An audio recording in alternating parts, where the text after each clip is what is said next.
आप जानते हैं, इस कोविड ने एक लेसन सिखाया। और जानते हैं वो लेसन क्या था? चाहे तुम्हारे पास कितने भी पैसे हो, अंत में काम तो वही आएगा। ट्रस्ट।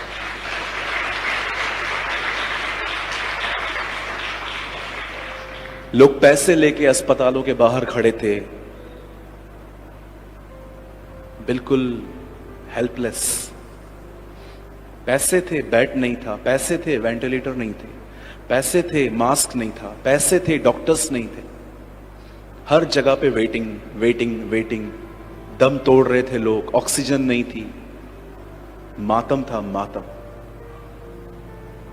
मैं जब वो मिस्र की वो रात पढ़ता हूं ना, जब इजराइल के लोग मिस्र से निकले थे, वो सेम नाइट मैंने मुंबई में देखी थी कि कैसे मौत का फरिश्ता घूम रहा था। कुछ काम में नहीं आ रहा था। बड़े से बड़े लोगों को कॉल्स कर रहे थे, सब बोल रहे थे बस बस मैं देखता हूं, मैं देखता हूं, मैं देखता हूं। और फोन लेके खड़े रहते थे, किसका तो कॉल आएगा, कोई तो कहेगा कि यस बेड अवेलेबल है। इस कोविड में हमने एक बात सीखी, मैंने सीखी कि चाहे आपके पास कितना भी पैसा हो, आपको अंत में खुदा ही काम आने वाला है। और अब हमने और अधिक उस पर निर्भर होना सीखा। हम पहले भी थे, लेकिन उतने नहीं थे जितने अब हैं। मैं आप में से हर एक को कहना चाहता हूं, जितने भी लोग हैं, आप जानते हैं आप जानते हैं you are a handicap person if you depend on anyone. आप वैसाखियों पर हैं अगर आपको लगता है कि लोग आपकी मदद करेंगे। जरमाया कहता है, श्रापित है वो व्यक्ति जो इंसानों पर ईमान रखता है कि पास्टर, प्रीचर, मेरे टाउन का एमएलए या तो कोई बड़ा व्यक्ति मुझे काम में आएगा। आप याद रखना, ये मेरी प्रोफेसी नहीं है, लेकिन ये सत्य है। अगर आप लोगों पे भरोसा करते हैं, आप टूटने के लिए तैयार हो जाओ, आप ब्रेक होंगे। इवन अगर आप एक हाउसवाइफ हैं और आप अपने पति को ही परमेश्वर समझते हैं, मार्क माय वर्ड्स, आप ठोकर खाओगे। क्योंकि किसी इंसान में आपको पूरी तरह समझने की कैपेसिटी नहीं है, समझ नहीं है। इसीलिए कई बार आपको शिकायतें होती हैं, ये मुझसे अच्छा नहीं चलते, ये मुझसे बात नहीं करते, ये मुझे घूमने नहीं लेके जाते, ये नहीं करते, वो ये नहीं करते। यू नो रीजन क्या है? आपने एक व्यक्ति को खुदा का दर्जा दे दिया। मैं इस पुलपिट पे आपके सामने टेस्टमनी देता हूं, मैं अपने जीवन में किसी पर भी निर्भर नहीं हूं। मैं यंग हूं, मैं कमाना जानता हूं। मैं यंग हूं, खुदा ने मेरे को स्ट्रेंथ दी है।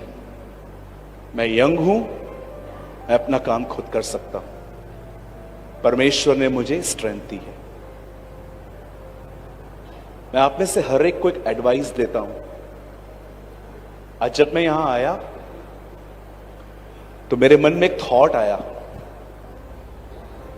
कि सूरज, यहां ऐसे बहुत सारे लोग हैं जिनको लोगों से शिकायतें हैं। ऐसे बहुत सारे परिवार हैं जिनको एक दूसरे से बहुत शिकायतें हैं, और कुछ लोग तो नफरत से भी भरे हुए हैं। आप जानते हो आपका प्रॉब्लम क्या है? यह तो आपके साथ होना ही था। जानते हो प्रॉब्लम क्या है? क्योंकि आप लोगों से दोस्ती में नहीं हो, आप लोगों पे निर्भर हो। परमेश्वर हर एक से दोस्ती नहीं करता, याद रखिए। आज जरा सोचिए, किससे क्यों कंप्लेन है आपको इतनी? क्यों आपको ऐसा लगता है कि आपकी मदर आपको समझती नहीं, आपका भाई आपको नहीं समझता, आपके फादर सिर्फ और सिर्फ आपके ऊपर बोझ डालते रहते हैं? क्यों आपको लगता है कि मेरा पास्टर मुझे नहीं समझता? याद रखिए, ओवर एक्सपेक्टेशंस बहुत बड़ा पॉइजन है आज। इसकी वजह से ही आज सब कुछ खत्म हो रहा है। बहुत सारी बहनें अपने बच्चों को कहती हैं, इतना तुझे बड़ा किया, तूने मेरे लिए क्या किया? मैंने तो इतना कुछ तेरे लिए किया।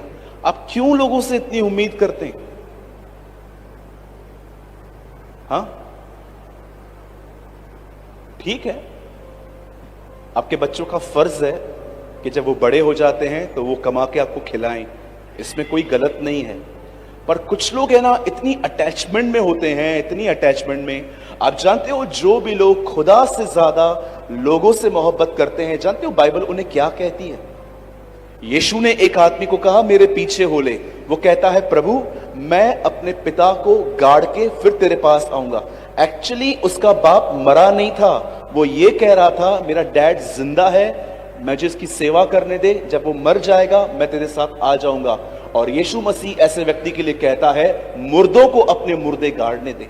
आप जानते हो, वो लोग जो खुदा से ज्यादा संबंधों से प्रेम करते हैं, बाइबल उन्हें मुर्दा कहती है, डेड क्रिश्चियंस, मरे हुए लोग। इसीलिए प्रभु इब्राहिम से कहता है, इब्राहिम तूने मेरे लिए अपना बेटा भी न रख छोड़ा, उसे भी दे दिया, अब मैं तुझे निश्चय आशीष दूंगा। यदि कोई अपने मां, बाप, भाई, बहन, अपने आप को अयोग्य न जाने, वो मेरा चेला कभी नहीं हो सकता। Jesus preach.